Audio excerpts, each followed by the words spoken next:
حضرت حذیفہ بن اسید انصاری رضی اللہ تعالی عنہ فرماتے ہیں کہ حضور تشریف لائے اور ہم کسی امر میں بات کر رہے تھے، تو حضور علیہ السلام نے ارشاد فرمایا کہ تم کس چیز کا تذکرہ کر رہے ہو؟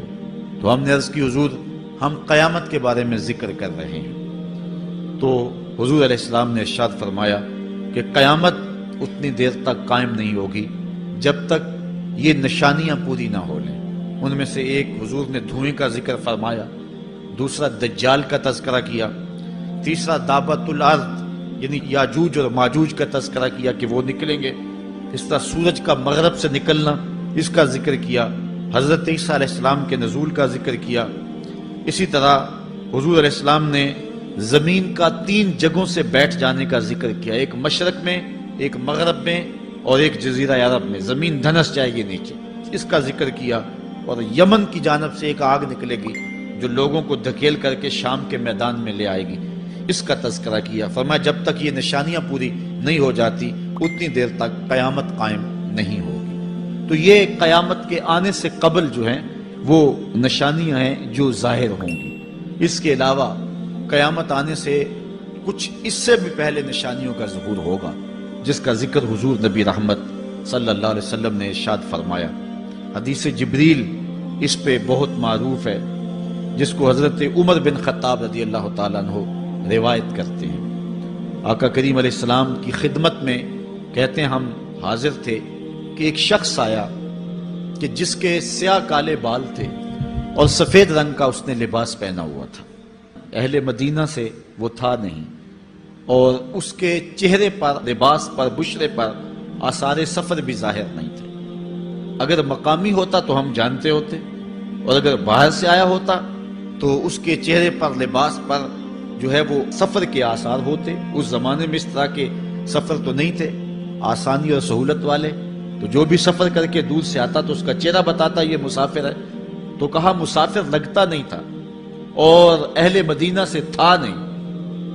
ہم پریشان تھے کہ یہ کون ہے، لیکن وہ آیا اور حضور علیہ السلام کی خدمت میں اپنے زانو بچھا کر کے بیٹھ گیا۔ فَأَسْنَدَ رُكْبَتَيْهِ إِلَىٰ رُكْبَتَيْهِ، اپنے دونوں گھٹنے اس نے حضور علیہ السلام کے گھٹنوں سے جوڑے اور حضور کی خدمت میں یوں ادب سے بیٹھ گیا۔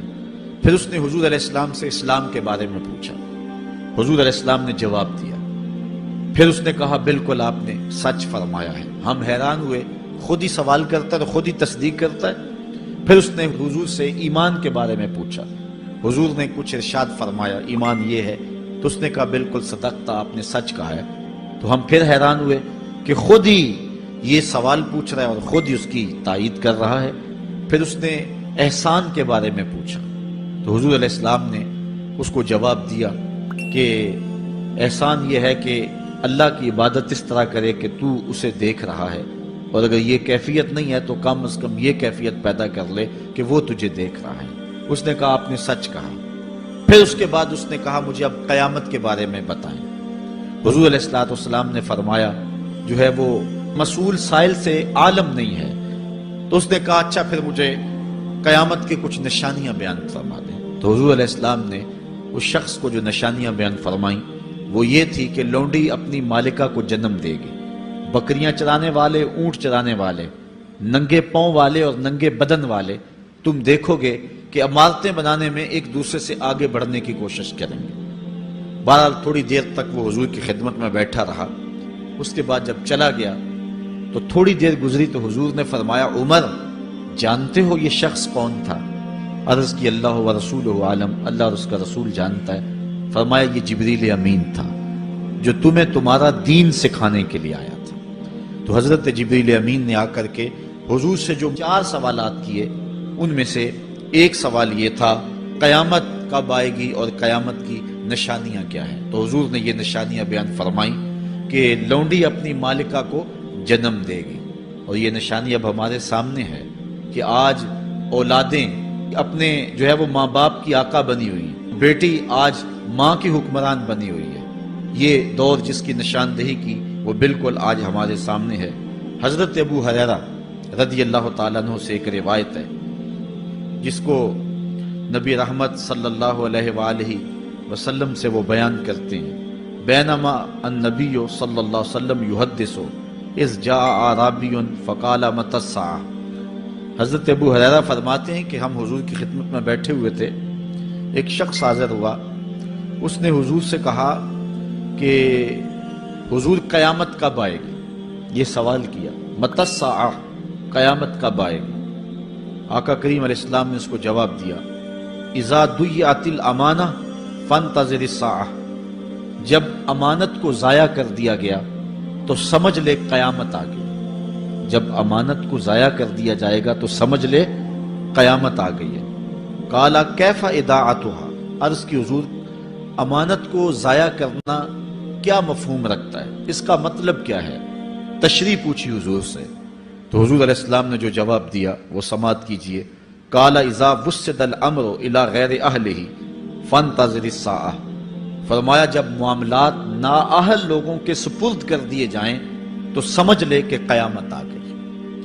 جب مسندوں کے اوپر مسندوں کے حقدار نہیں ہوں گے، جب زاغوں کے تصرف میں عقابوں کا نشیمن آ جائے گا، جب تخت و تاج کے مالک غدار، بے دین اور نااہل لوگ ہوں گے، جب تخت و تاج کی حکمرانی اور مسلح و امامت کے مسند کے اوپر بیٹھنے والے بھی نااہل ہوں گے، تو پھر سمجھ لینا کہ قیامت جو ہے وہ ظاہر ہو رہی ہے۔ حضرت انس رضی اللہ تعالی عنہ سے ایک روایت ہے، کہتے ہیں سمعت رسول اللہ صلی اللہ علیہ وسلم یقول، میں نے حضور علیہ السلام کو فرماتے ہوئے سنا ہے۔ یہ حضرت انس رضی اللہ تعالیٰ عنہ وہ صحابی ہیں جنہوں نے 10 سال تک حضور کی نوکری کی ہے، اور کہتے ہیں 10 سال میں ایک بار بھی ایسا نہیں ہوا کہ حضور نے مجھے اف بھی کہا ہو۔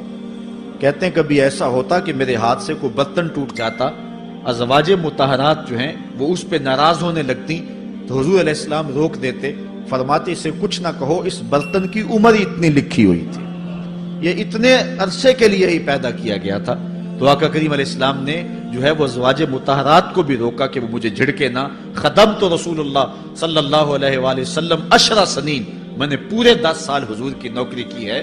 بلکہ جب آپ کہیں گے کہ حضور کے خادم کا نام کیا ہے، سارے صحابی حضور کے خادم ہیں، لیکن نام حضرت انس رضی اللہ تعالی عنہ کا آئے گا، یہ حضور علیہ السلام کے خادم خاص ہیں، اور حضور سے بہت ساری باتیں انہوں نے سنی ہیں۔ تو ان باتوں میں سے ایک بات کہتے ہیں سمعت رسول اللہ صلی اللہ علیہ وسلم یقول، میں نے رسول کریم صلی اللہ علیہ وسلم کو کہتے ہوئے سنا، ان من اشراط الساعۃ ان یرفع العلم، قیامت کی نشانیوں میں سے ایک نشانی یہ ہے کہ علم اٹھا لیا جائے گا، جہالت پھیل جائے گی، علم اٹھا لیا جائے گا۔ آج لفظ زیادہ ہو گئے، انفارمیشن زیادہ ہو گئی ہے، لیکن جس کو علم کہا جاتا ہے، جو مومن کے سینے کا جمال اور نور ہے، آج وہ اٹھا لیا گیا ہے۔ آج لوگ کہتے ہیں جی جتنا علم آج ہے اتنا علم پہلے تو نہیں تھا۔ آج کوئی غزالی دکھاؤ، کوئی رازی دکھاؤ، کوئی رومی دکھاؤ، کوئی احمد بن حنبل جیسا شخص دکھاؤ، کوئی محمد بن حسن شیبانی جیسا شخص دکھاؤ، کوئی امام ابو حنیفہ کے نالین کی خاک جیسا شخص بھی دکھاؤ، تو یہ ایک غلط بات ہے کہ جی پہلے زمانے میں اتنا علم نہیں ہوتا تھا، اب علم بہت زیادہ ہو گیا، جی علم بہت زیادہ پھیل گیا۔ علم نہیں پھیلا ہے، یہ چند معلومات ہیں، انفارمیشن کا دور ہے، اور خبریں ہیں۔ جو علم ہے، جو کہ مومن کے سینے کا جمال ہے اور باطن کا نور ہے، جو زندگی کی راہوں کو اجالتا ہے اور زمانے کو مالک کی دہلیز کے قریب کرتا ہے اور انسان کو انسانیت سکھاتا ہے، وہ علم جو ہے وہ اٹھتا چلا جا رہا ہے۔ اور حضور سے پوچھا گیا کہ حضور علم سینوں سے اچک لیا جائے گا، سینوں سے کھینچ لیا جائے گا؟ فرمایا نہیں، علماء اٹھا لیے جائیں گے۔ جب علماء فوت ہو جائیں گے تو ان کی جگہ اس درجے کے لوگ نہیں آئیں گے، پھر زوال پذیر سلسلے ہوتے چلے جائیں گے، علم اٹھا لیا جائے گا۔ جب سینے علم سے خالی ہو جائیں گے تو پھر قیامت آ جائے گی۔ اس لیے حضور علیہ السلام کا فرمان ہے، کائنات کی ہر شے علماء کی زندگی کی دعائیں مانگتی ہے، حتی الحیتان فی البحر، یہاں تک کہ سمندروں اور دریاؤں کے اندر مچھلیاں بھی علماء کی زندگی کی دعائیں مانگتی ہیں۔ انہیں پتا ہے علماء ہیں تو کائنات مارز وجود میں آئی تو موجود رہے گی، اگر علماء نہیں ہوں گے تو کائنات جو ہے وہ بالکل قیامت کا شکار ہو جائے گی۔ تو پہلی چیز حضور نے ارشاد فرمایا ان یرفع العلم، علم اٹھا لیا جائے گا، ویکثر الجہل، اور جہالت عام ہو جائے گی۔ علم کی جگہ جو ہے وہ جہالت عام ہو جائے گی۔ آج علماء نہیں رہے ہیں، آج ہم جو ہے وہ انحصار کرنے لگے ہیں چند ٹیلی ویژن چینلوں پہ، اور اس کا نتیجہ کیا ہے کہ مختلف چینلز کے اوپر بیٹھے بہت سارے لوگ گمراہی پھیلا رہے ہیں۔ یہ ایک الگ داستان ہے، ایک الگ کہانی ہے کہ کس طرح سے علم کا گلا گھونٹا جا رہا ہے اور کس طرح جو ہے وہ لوگوں کو گمراہ کیا جا رہا ہے۔ یہ جہالت کی کثرت ہے۔ اور تیسری بات جو حضور نے ارشاد فرمائی، وَيَكْثُرَ الزِّنَا، زنا عام ہو جائے گا۔ نظر کا زنا یہ تو اس زمانے کے اندر برا رہا ہی نہیں ہے، لوگ اس میں کوئی آر ہی نہیں سمجھتے۔ کسی کی بہن اور بیٹی کو دیکھنا اور اپنی آنکھوں کو شہوات سے بھرنا، یہ بندہ محسوس ہی نہیں کرتا ہے۔